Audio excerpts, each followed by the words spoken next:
আসসালামু আলাইকুম রহমতুল্লাহ। খুবই অবাক করা একটা বিষয়। এটা হচ্ছে একটা হাঁসের ডিম, মানে আমাদের দেশি হাঁসের ডিম। তো দেশি হাঁসের ডিম কিন্তু আসলে এত বড় হয় না, সাধারণত রাজহাঁসের ডিমগুলো আসলে এত বড় হয়।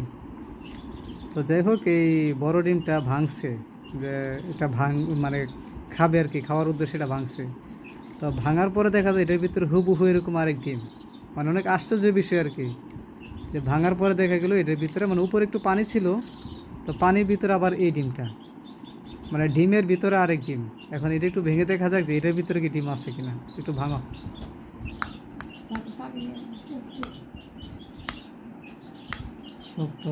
মানে খুব আশ্চর্য বিষয়, পরিবার সবাই আশ্চর্য হয়ে গেছে। না, এটা আবার অরিজিনাল, মানে এক ডিমের ভিতরে আরেক ডিম। এই যে দুইটার খোসা কিন্তু আকাশ পাতাল পার্থক্য, এই যে একটা ভিতরে আরেকটা চলে যায়, যে খবরই থাকে না।